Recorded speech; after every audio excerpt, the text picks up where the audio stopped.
Deep in the jungle interior of Sierra Leone, 6 men from the Royal Irish Regiment were waking up in captivity. They had been held for 16 days. Their guards were teenagers, most of them high before breakfast, carrying weapons older than they were. On a plastic folding table at the edge of the compound, someone had placed a single British Army beret. Not worn, not burned, just placed there upright, like a trophy. Or a message. Outside the perimeter, invisible in the canopy, a D Squadron SAS sniper had been lying in the same position for 11 hours. He did not move.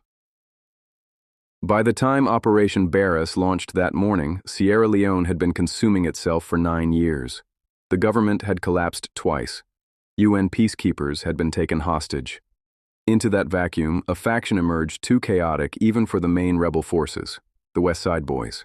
Not an ideology, not a movement. A drug-fueled militia on a jungle road between Freetown and the interior. And in August 2000 they had stopped the wrong convoy. 11 soldiers, D Company, 1st Battalion Royal Irish Regiment, taken at a checkpoint, disarmed, marched into the swamp village of Bana. Who were the West Side Boys? And why did no one believe at first that getting those soldiers back was even possible?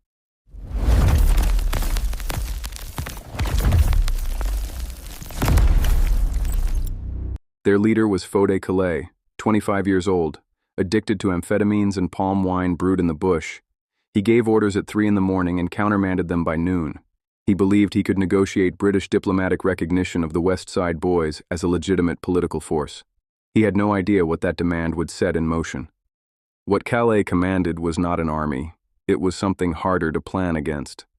The West Side Boys had operated in the jungle outside Freetown for years, and what they left behind was documented in survivor testimony and war crimes records.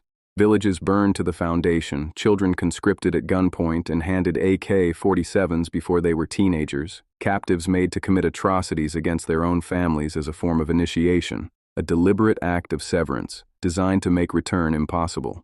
Hands were amputated as punishment for voting. Women were taken from humanitarian convoys. Aid workers were executed in front of their colleagues. The West Side Boys were known to enter villages high, fire indiscriminately, and vanish back into the swamp before any response was possible. Their fighters wore wedding dresses and wigs into combat. They painted their faces and called themselves bulletproof. By 2000, human rights investigators had documented massacres in at least 4 districts.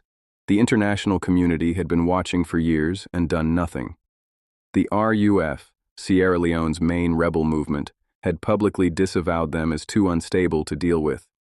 When even a movement known for mass atrocities considers you unmanageable, the profile of who you are holding hostage changes entirely. Major Marshall and his men had not been taken by soldiers. They had been taken by something that functioned outside the logic of negotiation, law, or consequence.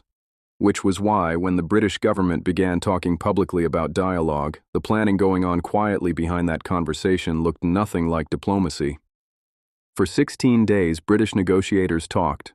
They got 5 hostages out in a partial deal. 6 remained, including Major Marshall. Calais kept moving the goalposts.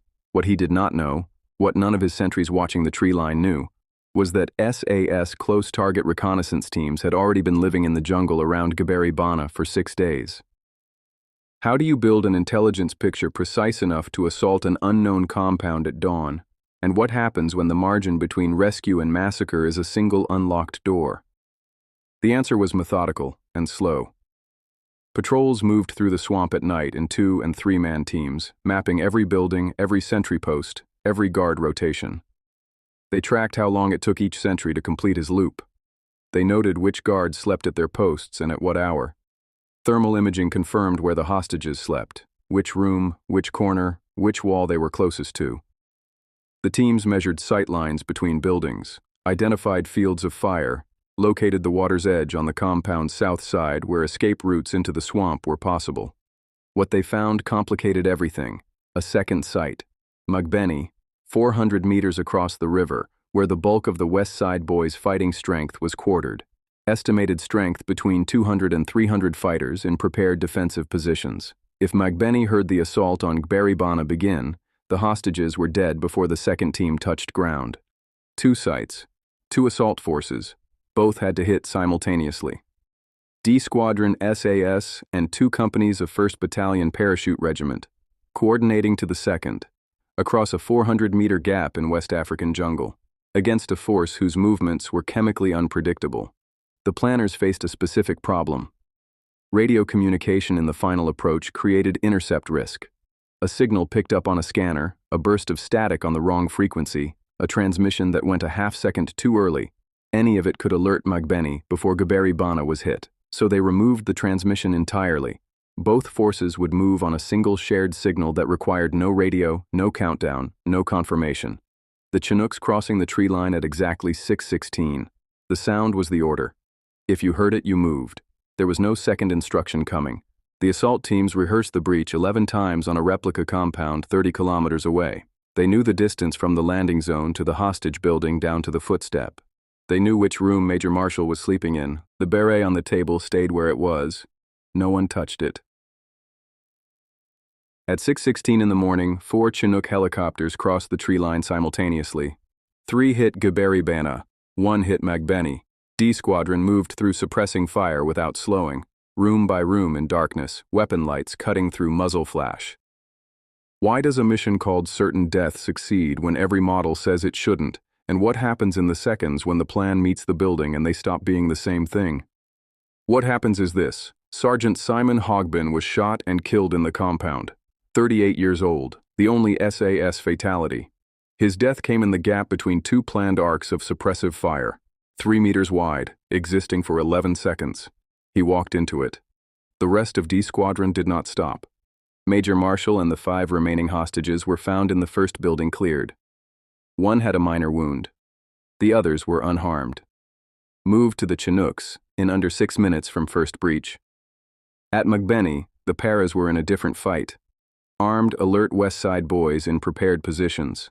The parachute regiment assaulted through water and jungle under fire for 20 minutes, killed 25, and took the compound. At Gaberi Bana, Fode Calais was pulled from the swamp alive. The beret was still on the table when D Squadron withdrew.